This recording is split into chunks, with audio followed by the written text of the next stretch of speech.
Well, welcome, and for those who will be watching with us on Facebook and YouTube and other places, we welcome you to service today.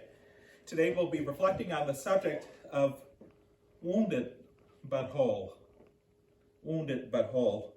And we'll be looking at the Gospel of John, the 20th chapter, and we will pick up the passage at verse 19. This is where Jesus appears to the disciples after his resurrection. Starting at verse 19, these words can be found. On the evening of that first day of the week, when the disciples were together, with the doors locked for fear, Jesus came and stood among them and said, "Peace be with you."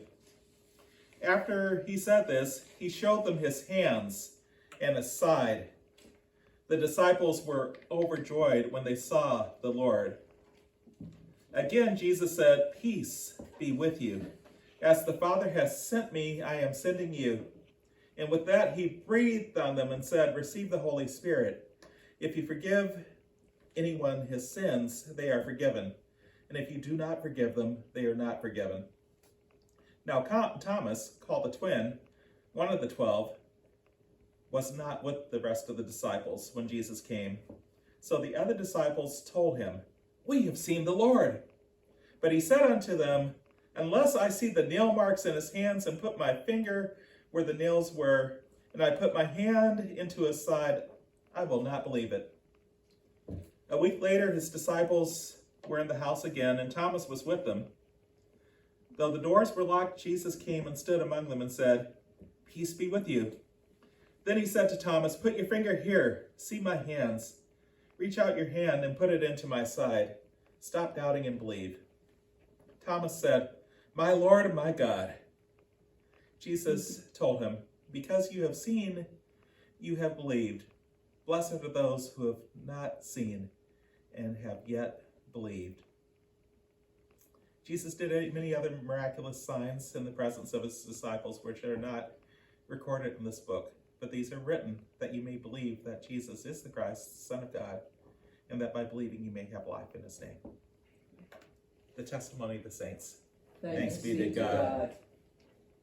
Well, this is such a rich passage that I never do resist it when it comes up. There's so many things to dwell on in this passage. One of the things that I think of is that the disciples were together when Jesus appeared, that the disciples were together when Jesus was appeared, and Thomas wasn't with them, so that he didn't have the same experience. One of the things that's interesting, Thomas wasn't any less of a disciple, but there's some experiences that we receive when we're together and when we're fellowshipping with other Christians.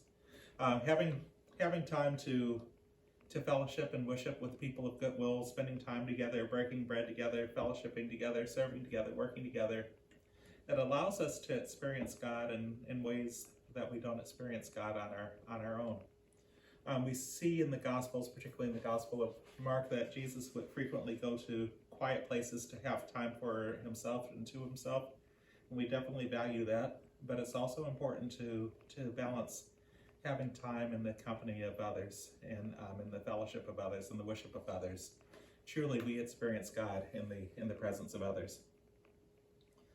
Another part that I'm always touched by is how Jesus had breathed on them and gave them the gift of the Holy Spirit. In the Gospel of John, the mark of the Holy Spirit is the ability to forgive. That the mark of the Holy Spirit's presence in our life here in the Gospel of John is the ability to forgive. In the Gospel of Acts, it was the ability to communicate, to hear, and to understand. In Corinthians, when Paul writes about the fruits of the Spirit and the presence of the Holy Spirit, it's the ability to love and to have faith and hope and love. But here in the Gospel of John, the Holy Spirit is what gives us the ability to forgive. It's a really startling passage when we think about the power that Jesus has given us, where it says, "Receive the Holy Spirit, and if you forgive anyone his sins, they are forgiven. And if you do not forgive them, they are not forgiven." In other words, God has put the responsibility of forgiving or not forgiving entirely in our hands. Many of us, I don't know, there's a movie that I've watched many times. I'm not sure how many of you have seen it, but there's a movie called Man on Fire, which stars Denzel Washington. It's one of the many revenge movies that are out there. In this movie, Denzel Washington is tracking down all the people who were responsible for the death of a little girl. And at one point, there were some people that just sort of bystanders that had tried to interrupt him in his quest for revenge, and said that, you know, we're supposed to forgive. Many of us have the attitude of Denzel's Washington character in the movie Man on Fire, where his response to them is, "It's God's job to forgive. I'm here to arrange the meeting." Many of us have that idea where we don't feel responsible for forgiveness, but it's the power of the Holy Spirit within us that gives us the ability to forgive, and it's up to us to decide how we exercise this. One thing that I might keep in mind, though, as we reflect, in the model prayer that Jesus taught his disciples, that the model prayer that Jesus taught us, one of the things that was suggested is that God forgives us as we practice and offer forgiveness to others. So, how much forgiveness would we like to offer today? How many sins would we like to have unforgiven today?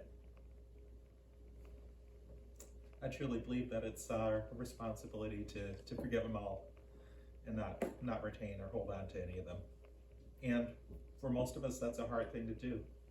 But the power of the Holy Spirit within us makes it possible for us to release our anger, to release our bitterness, to release our disappointment, to release our frustrations, to release all those weights, to release that need for revenge and retribution and retaliation. Many times we would really like to have an apology. We'd like to have some restitution, and sometimes those things are not forthcoming, even though it would be a reasonable thing for us to want. Nevertheless, God has given us the power of the Holy Spirit, and the whole power of the Holy Spirit makes it possible for us to release all of that, so that we experience a level of peace, and it also helps make it possible for us to facilitate peace. Sometimes reconciliation isn't possible, because I believe that for reconciliation there has to be some movement on the other person. But in terms of peace, forgiveness, that is the gift of the Holy Spirit, and that's entirely on our power.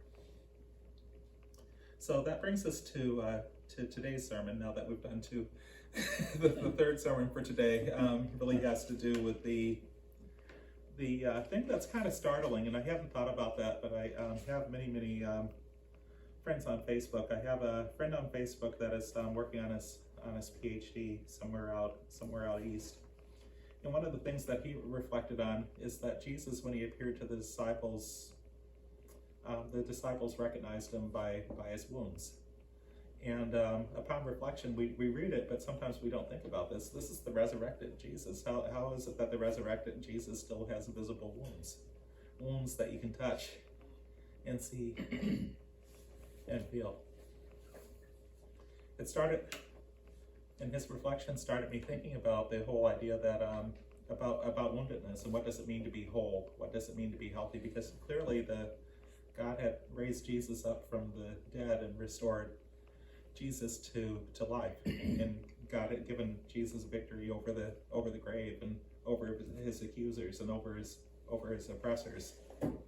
But the wounds were still there. The marks are still there. And perhaps there's a really deep spiritual truth that we have, that in the course of life, in the course of living, there are some things that we encounter that are hard and difficult, and they leave marks on us. They leave wounds on us.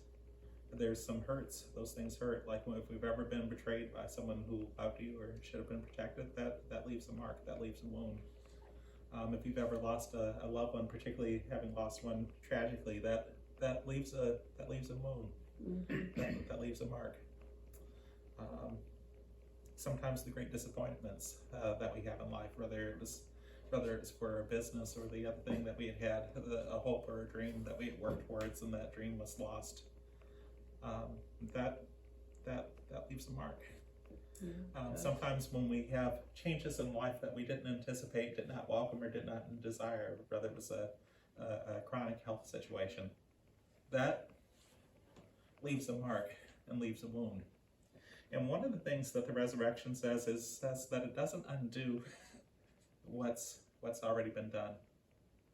It didn't change the fact that Jesus had been beaten or stabbed or crucified. The resurrection did not undo that. No, that's true. But what the resurrection did is it restored Jesus and made Jesus whole, even though he still carried those wounds with him. Many of us, perhaps all of us, have some areas where we carry wounds. Some of us have significant wounds and trauma that we've had to overcome and process in life. The story of the resurrection does not diminish those wounds. It does not deny them, and it doesn't even necessarily say that we're over them. That it's in the past. What it does say is that through the power of God living and operating in our lives, we can still be healthy and whole going forward. That God did not abandon us, God has not forsaken us, and that God is able to give us a type of restoration and healing, that God is able to allow us to move forward, even carrying the wounds that we have. That where we are is not the end for us. That we were able to still go into a beautiful, hopeful future that God has for us, despite the wounds that we have. This story of the resurrection reminds us that even though we may be wounded, we can still yet be whole. Peace be with you.